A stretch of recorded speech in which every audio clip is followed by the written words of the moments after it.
How's everyone doing? Pretty good. All right, thank you, Isaac, for that too. Appreciate that, and I know that's a lot though too. But just with time, that some of that stuff gets it's just about reps, and even for me, because I haven't done that much. I've been on a lot of appointments with him, but all those little intricate things I think will smoothen themselves out. Anytime we try to do anything new, like the first time I tried to show Brittany deadlifts, and at first it's just like you gotta put your hips right here and just keep it close, and then it's just okay, so it's the same type of thing here, But anyway. So yeah, so today, this is my second time doing the training, and then last time I did the training I talked a little bit about me. I talked about some of the necessary struggles that I've been through in my life. I've also went to talk about preparation and organization, talking about some of the daily to-dos, and I know Jen, I've gone over before, just even at THP Fitness. I think I might have brought it up with Britt before. I went into the 5 ways to connect with people. Do you guys remember the 5 ways to connect with people just off the top of your head? Some of the ones that I listed? Smile. Smile was one of them. Compliment. Compliment them was People another by one. name. Remember, call them by their name. That was number 3. Eye contact. Look them in the eyes. And then the most important one, number 5, what was it? Take a genuine interest in the other person too. Genuine, So I trained on that, and I also talked about self-belief. So this is the second time I'm doing it, and today I want to focus a little bit on honesty, a little bit on 4 ways that we can stay focused, and also about dreaming. I'm listing 6 ways that we can improve the way that we dream. And so I'm going to start the honesty with a little quote right here. So this one is by Simon Sinek. I know Sarah's going to like this one. He's an author, he's a motivational speaker, and he's a organizational consultant for businesses, and he's a very, very successful young man. I love his quote, "A leader first and foremost is human. Only when we have the strength to show our vulnerability can we truly lead." And since I've had the experience of being out there in training appointments and sitting across from people, I always try to lead with vulnerability. At THP Fitness, I always lead with vulnerability. We're not perfect, and you can create a very good connection with someone and yourself, more importantly, when you can be vulnerable. And so I want to go into 5 topics that can build a quick yet strong connection. And I use these when I've done these with Brittany when I was over at her house, and I did an appointment with her, and I was in front of 4 family members. I did it with my sister and her husband too yesterday, and I do that with a lot of people too. So I think this is going to be helpful for when everyone's doing appointments here, and Jen, when you get out and start doing appointments, or Sarah and everyone, and if we want to be able to start that appointment off right and build that connection. First, 1, 2, and 3 is just about the past, the present, and the future. 3 simple little things.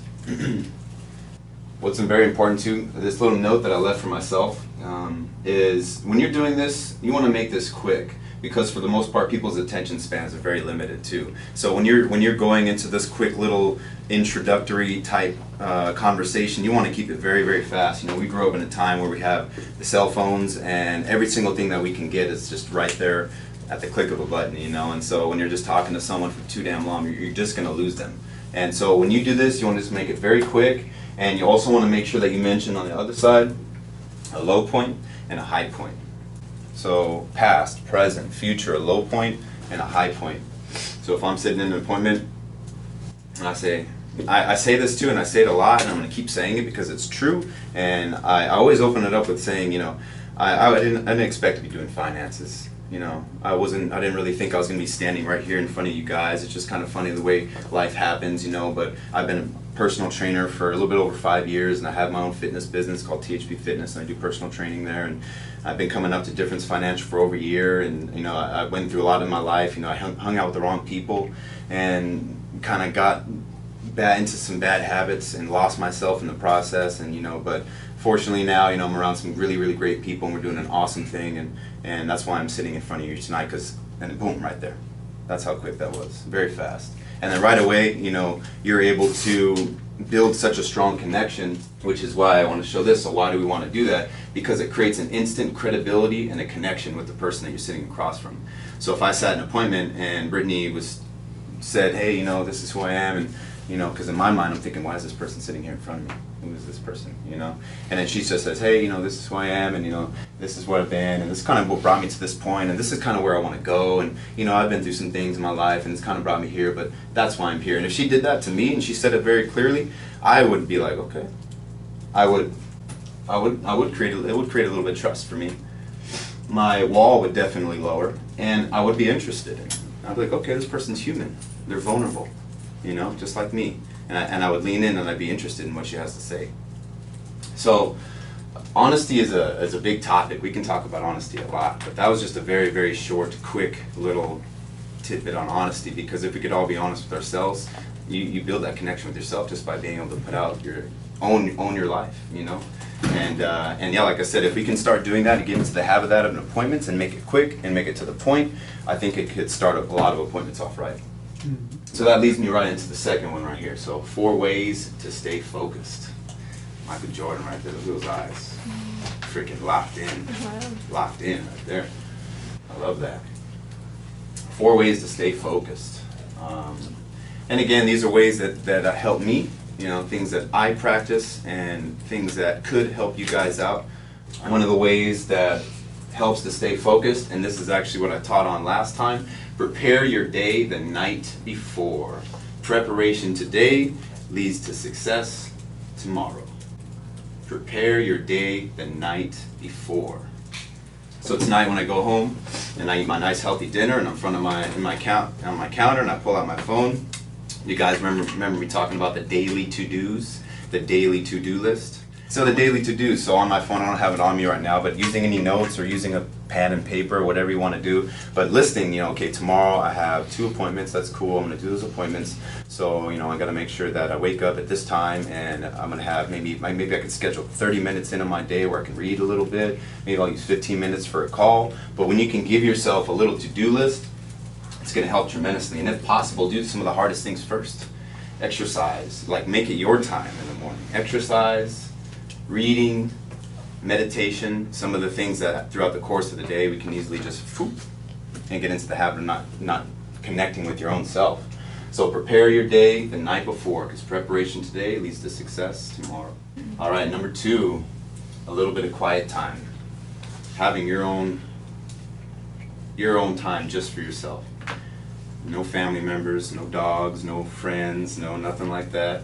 Quiet time can mean a lot, you know. Quiet time could just be a walk. It could be you nice and silent in your room. It could be whatever on a beach, whatever is better for you. Whatever is Paul's time, you know. I don't know how much time Paul makes for himself or how much time Flora makes for herself, but having a little bit of time just for yourself and to do some of the most important things. And I'm a very, very big fanatic on meditation, and you know, having that quiet time where you can sit there and ask yourself some very, very important questions, where it's quiet, the room's dark, maybe you have some music on, some soft music, and you're able to really, really ask yourself, you know, what exactly makes me happy? What do I care about? You know, what do I love? What do I love? What are some of the impacts that I would like to make in this world? What's really important to me? You know, what are my goals? And I love meditation because the word meditate, and I'm stealing this from Dr. Joe Dispenza, it means to become familiar with.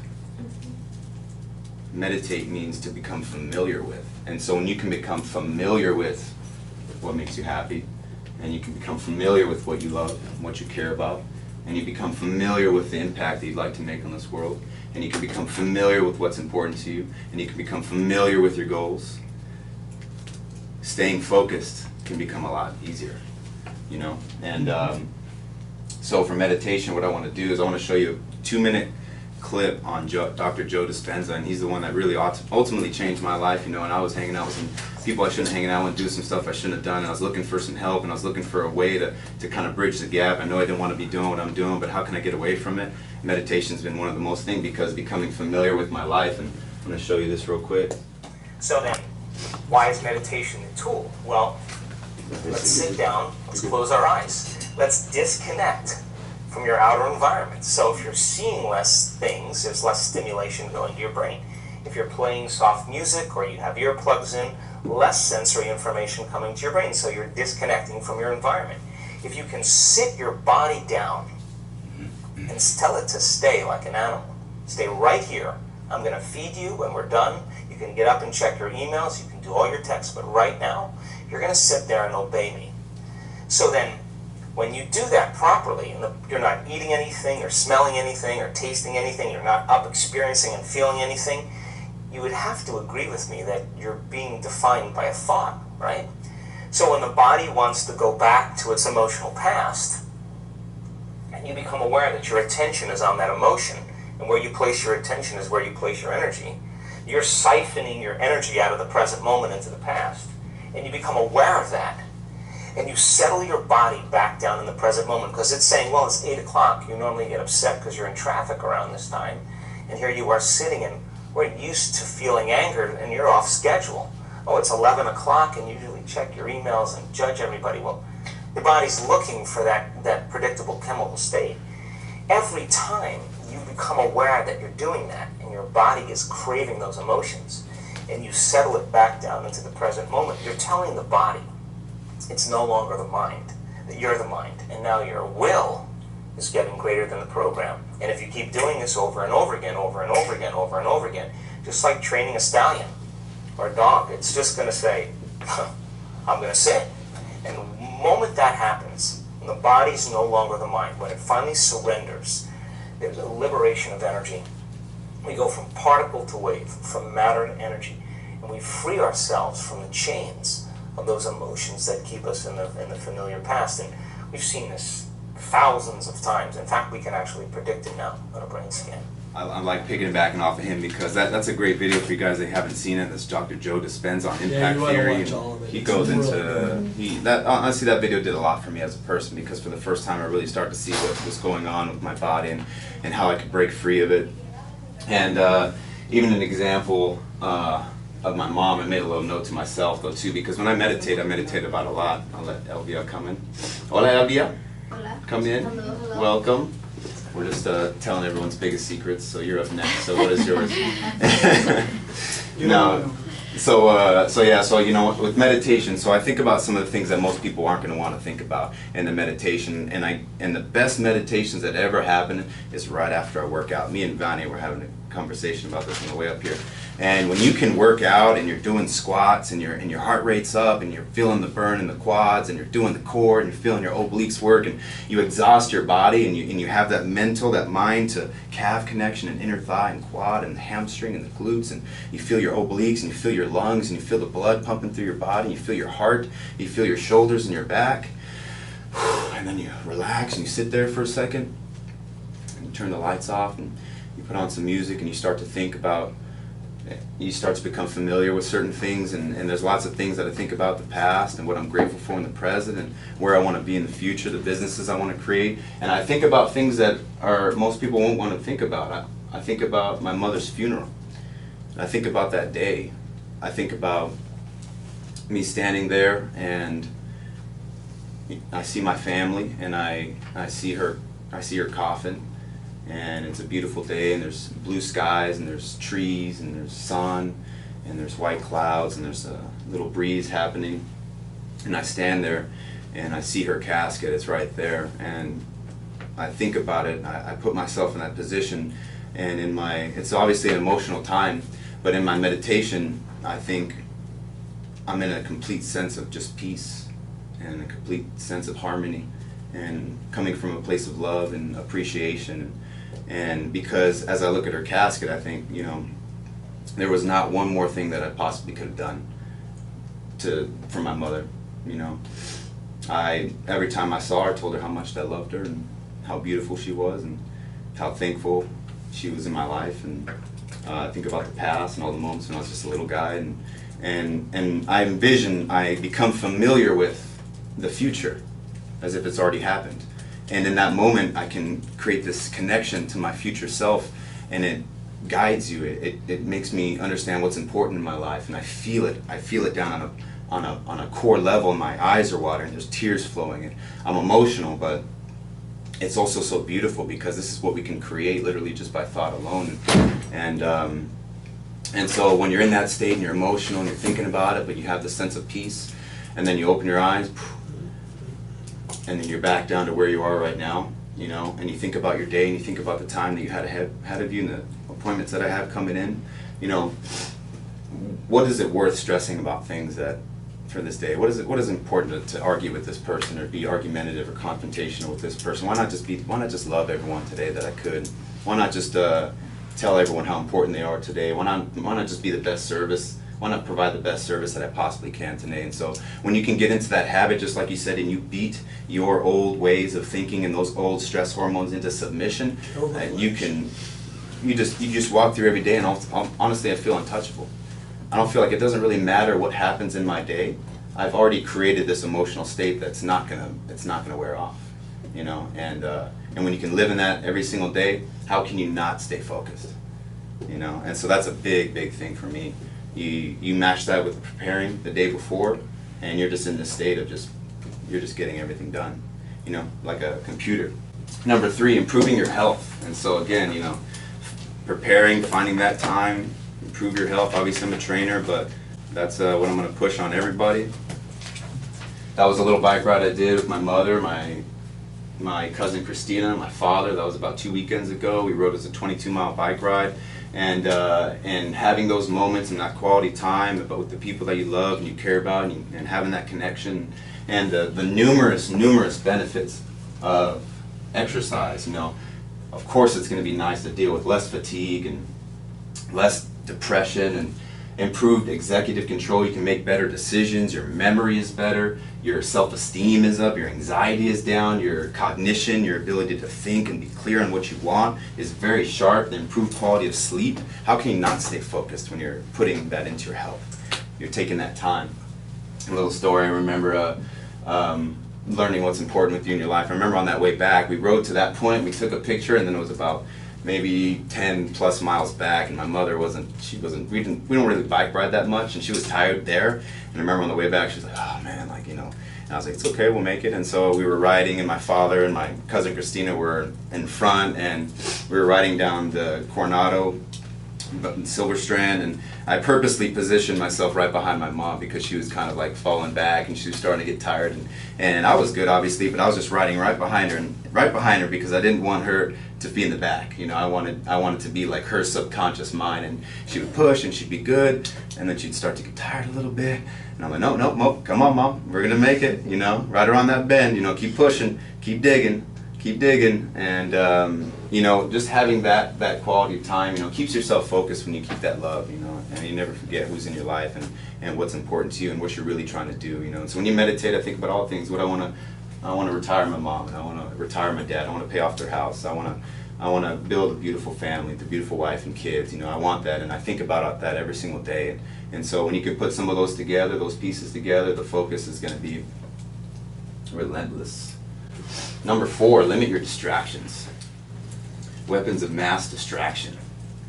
YouTube, Facebook, Instagram, emails, text messages, the TV. I love my mom. When I go home, usually she's up late, and I'll be fixing my dinner and stuff like that, but she has the news on in the background, and God, I don't even like listening to that because it's one person killed this person, this robbery, this kid was left in the car and hot, and it's just like, my God, and then she soaks it in. Her perspective of the world is that. It really is, you know, and it's hard because she's at a certain point of her life where it's kind of hard to get away from some of that stuff.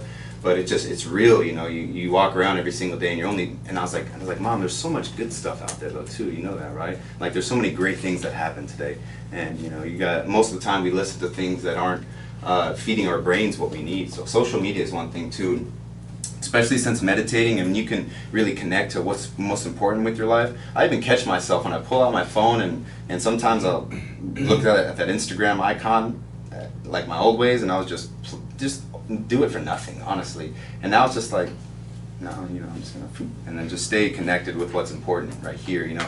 Social media and stuff like that, that's a good tool to spread your message and to use it for business, but to spend multiple hours on that and start to connect with someone else's life rather than your own life, that could be very distracting. You can definitely lose focus. TV, people who are in your life are very important, you know, taking good inventory of who you have in your life, and if they're distracting you from what makes you happy or where you want to go.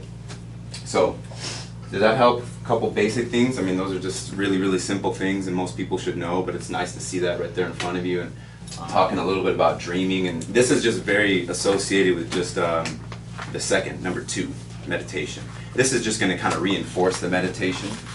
And the goal is just to have you guys ask yourself some questions. And so I'll give you guys 6 ways to dream. Not that these are the only ways to dream. These are just 6 ways that that can help you guys out. Somewhere along the line, I think that we do stop dreaming and we just start functioning, you know, as machines. And so what I love about that too is we start with questions. We start with thought. We ask ourselves some very deep, important questions, things that bring up pain, things that bring up emotions. And then through that, we could start to associate those emotions and those thoughts with hormones and chemicals. We start to feel a different way. And when we start to feel a different way, we start to take different actions. Our actions are guided off hormonal and chemical feelings.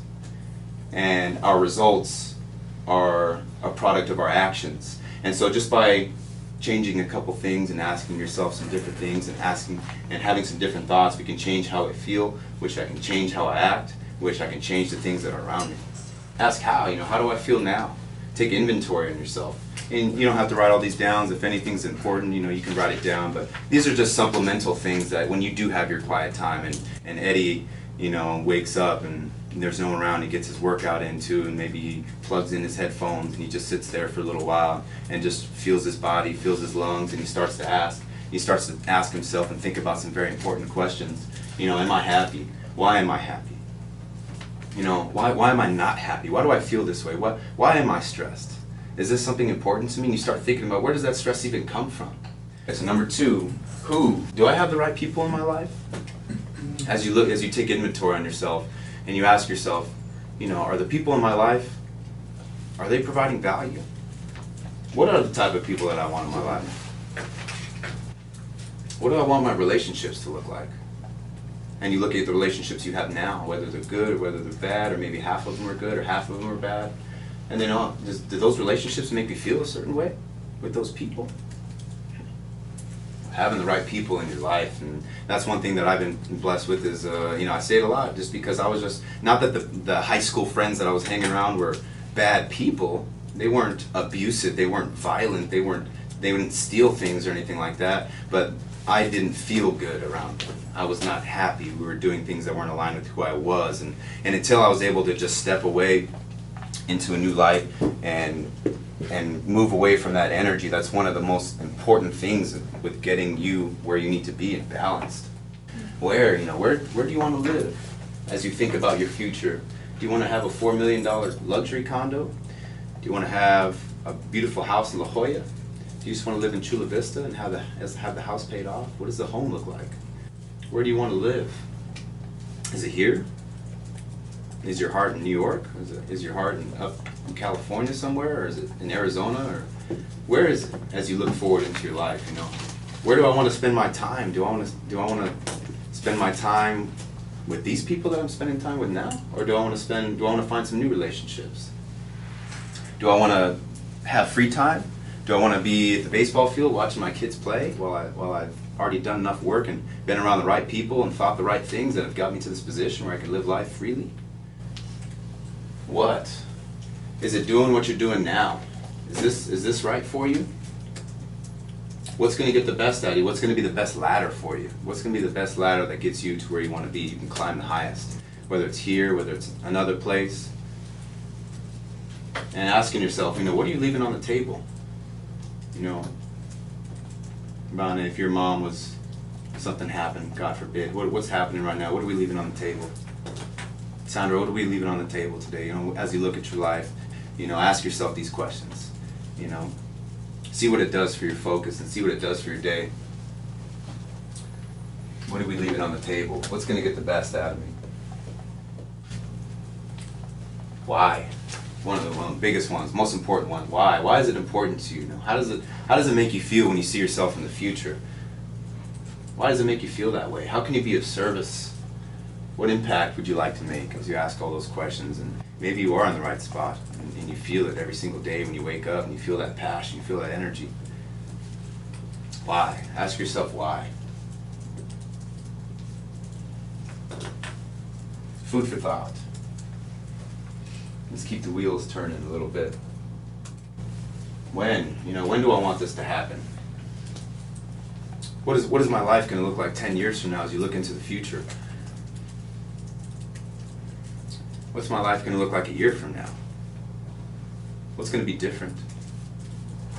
How long do I want to wait? How long do I want to wait for that life? What are you going to let get in your way? What excuses are you going to make? How long do I want to wait? When do I want this? Why do I want this?